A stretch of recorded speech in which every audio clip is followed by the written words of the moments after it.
Hello, welcome to Quackalope. I'm a duck, and today we are giving you 5 reasons not to play Root, which is probably one of my favorite games. Yeah, it's a game that's well known on my channel. Very well known, and it has a lot of reasons that really probably take away from it that we're gonna dive into. Yeah, Do you want to give a brief overview? I probably should give a brief overview of what exactly Root is. You probably are already loosely familiar with this, but if you're not, and even if you are, we're going to be explaining to you why you should not be playing this game, or should not play it at this point. Root is going to be an asymmetric... I think the title is going to be Why Not to Play Root with Shira from Board Game Co. Oh, I'm the Board Game Co representative in this video? On here, when you're on Board Game Co, you're from Quackalope. Okay. Either way. Identity crisis.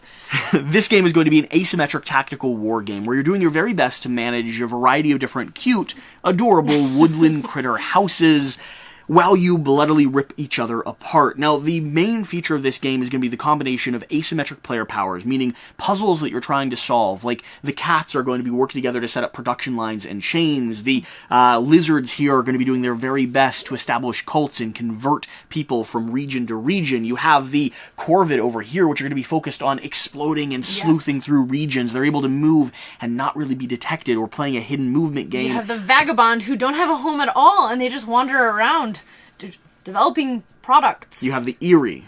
You have the Eerie. That's also another major, strong war, heavy presence on the board. Focused primarily on programming, setting up a hierarchy or a sequence of turns and orders that you have to follow, or else your entire tribe's going to crumble. Every single character in this game plays differently, and they all then merge into the center of the board where you fight to the brutal death. And if that sounds good to you, we're going to tell you exactly why it isn't. Yep. Should I jump into it? I mean, I can hand you our note card if you want. Your note card is illegible. So I think the first one I'm going to jump into is that you need people who know the game. If you have a variable experience level on, that's what you literally wrote here. I'm starting from the top. If you have a variable experience level, if you have someone who's new to the game, and people who have played it 5, 10 times, the person who's new is going to have a not great experience. They're going to feel frustrated during the game. Every time I've taught Root to a group of new players, which has been a substantial amount of times, I've always followed by the caveat of, I'll take the character that is needed to balance the board based on the math, because you have an algorithm you have to follow in order to determine what factions can actually be included, depending on your player count. I'll take the thing that no one else wanted to play, and then on top of that, I kind of have to note or work or make sure that everyone keeps the structure from falling apart. Because if I'm 30, 40, 80 games deep, or even 5, and you're brand new, there's no way you'll understand enough to even start to compete. And you need to get 3 to 5 games in before you even feel like you have a handle on it. Which, you mentioned 2 other points in that little sentence you said. The teachability to players. Oh, it's brutal. Every player really has to have some understanding of the other factions that they're playing against, in addition to understanding their faction completely well.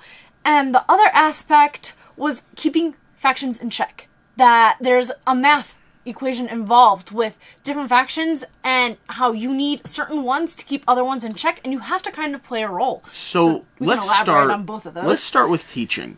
Because this game, being the asymmetric gem that it is, also comes with a caveat of, how in the world do you teach people a different game so they can play the same game? Right. How do you sit down with variable player boards? And Root does their very best job to help hold your hand through this process. I'll give them There's lots all of the online accolades. That I actually read. There's a lot of online discussion boards that talk about it, but it doesn't solve the issue. I'm sitting down with a group of 4 people to play this game, which is the best player count. We'll get into that. And I have to teach everyone their own faction. I then have to teach everyone the other people's overview of their faction and what the win and loss conditions might be. And I have to teach them card play and the modular boards and how to move around the regions. And then, when you play it again, when you sit down to re-engage with this game, it's a different configuration. Guess it's different what? Players that need a whole new teaching. No one wants to play the same thing over. And it's also different interactions. I can tell you what we did with our gaming group.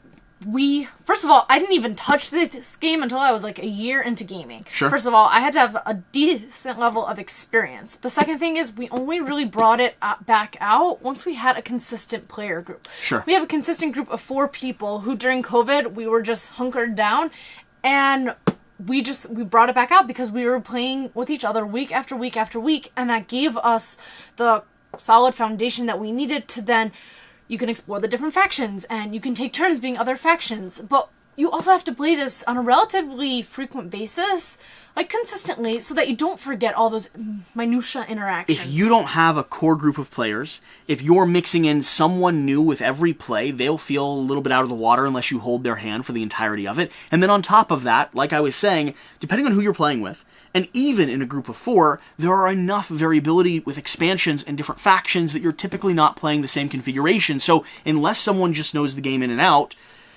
you're not really gonna understand what's happening. You're gonna have to reteach every time you sit down to play, even with an experienced group. And still, like what we do is we actually read the back of our boards that have like a little description of it and what we mainly do aloud to all of our other players, just to remind them, like, hey, I'm going to be throwing bombs. And or, despite all of that, you're still not going to get the rules right. Yes, that's just another aren't. Point. You just aren't, period, you're not. I understand some of you might. The 1 or 2 of you that are watching this that know and correct every single piece of a gameplay video that we've put out, I appreciate the heck out of you. I've played Root more than I've played most any other game in my collection. More than KDM. And yet, not more than KDM, I said most any other game in my collection, and yet still, to this day, I and every single person in my gaming group misses something about their faction, doesn't catch something about another person's faction, and mid-game realizes they've made some tragic mistake, which doesn't remove the fun of the game, but does invalidate, or at least put a asterisk next to the win that someone has secured. Yes. You brought up another point. Which one? We talked about experience. Keeping everyone in check. We've talked about teaching. We've talked about the fact that you'll never get it all right, despite the fact that you're reteaching the game every single time you play. Keeping other people in check. Keeping other people in check is a huge part of this game. You have a faction, and you know, to a certain extent, before the game even starts, you know your faction's role in keeping one of the other stronger factions in line. I don't know the names as well, so I do colors. The purple and the orange, what are those? So you have Corvid or the purple. Corvid are the purple and Eerie are the orange. Eerie are the blue. Eerie are going to be the cats. Cats, and then... Or orange is going to be the cats. Purple, orange, and blue are really strong, heavy board presence. And if you have one, you need to have at least one more on the board to kind of keep that balance. I think you're thinking of the moles. Brown, tan, moles. Nope, I wasn't thinking of the moles at all. Moles, cats. Corvid aren't big, strong board presence. Ah, I thought they were. Mm-mm. So maybe I'm thinking of the moles. Either which way, you have roles to play. You have to do your roles, A, to help the other players, and B, to keep someone else from being a runaway leader. It's a little frustrating because you have your game a little scripted out, and you can't really exercise the creativity to a certain extent. I mean, there's always different ways to win, and you do have to have some strategy involved, but it's a little scripted. Yeah, there are definitely roles that every faction plays, from big coin factions that are moving across the table to factions that everyone knows they need to hit a little bit. For instance, where are they over here? The green guys. The Woodland Alliance. Yes. If you're not working together to poke them, one person's going to suffer the brunt of trying to take them out or moderate their game, and they'll both lose because of it.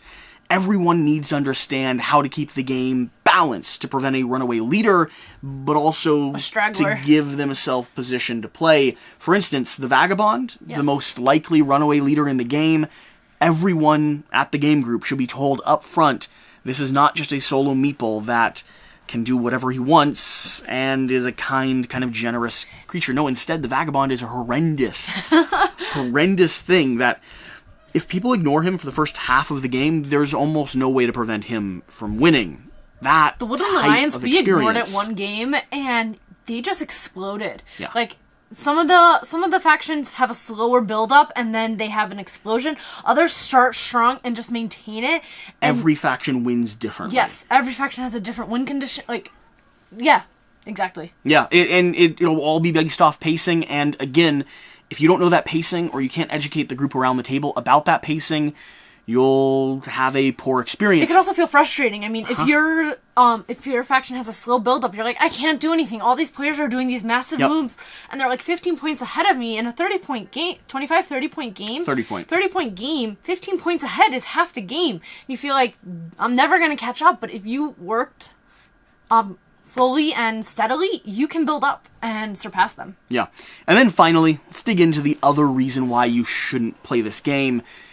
This game plays best, in my opinion, at 4 and 5 players. It does have, in one of these expansions, a solo module. It does have solo modules that you can incorporate to, like, buff up the player count. Typically, you'll utilize those not in solo play, but to fill out a 2 or 3 player game. Yep. But this game, where you really should be playing this game, where you're going to get this game to the table, is 4 to 5 players. And then you're competing with a stack of other incredible games. And not only that, how many of us really realistically have everything you need in the concoction to get this game to the table? A group that is consistent, that is willing to play the same game multiple times, that wants to play an asymmetric war game where they have to relearn and moderate the rules the entire thing, a game where everyone at the table is okay with struggling to keep each other in check so the game plays out reasonably fair and you can't predict who the winner is, and then finally, a game group that won't have a lacking member. I mean, 4 or 5 people coming over consistently to do all of the above that I just listed,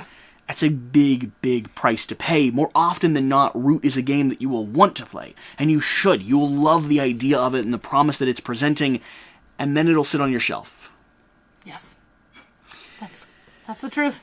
So, and with all that being said, it's still one of my favorite games. No. That's not the point. I'll give you the countdown. It is still. At the end of these videos, to pay those of you back who love Root just like we do and get to the end of the video still wanting to own or play or just now table it more than ever, I'm going to count down to 3. What's a countdown?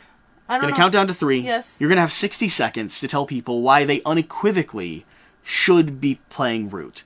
And I'm going to hard cut on 60, so do your best. I can't even see the timer. And we'll see. Well, there's no timer. Just go and we'll see what happens. Okay. On 1, 2.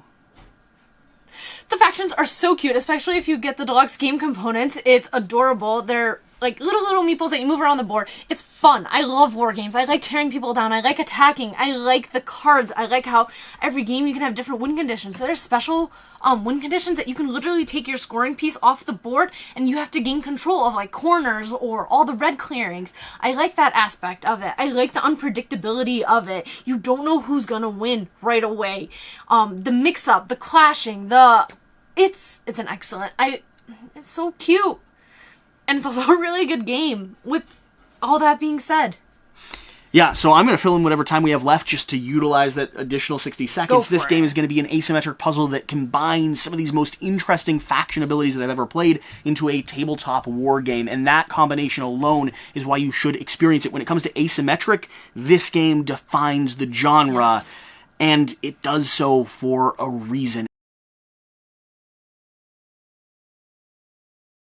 It's very thematic. Feels unique and custom and thematic. Yes, each faction is really individual, and it gives you a different flavor every faction you play with. And so, if we're within or above that 60-second time frame, thanks for joining us. Let us know down below, what are the reasons why you don't want to play Root? We'll see you next time. Thanks.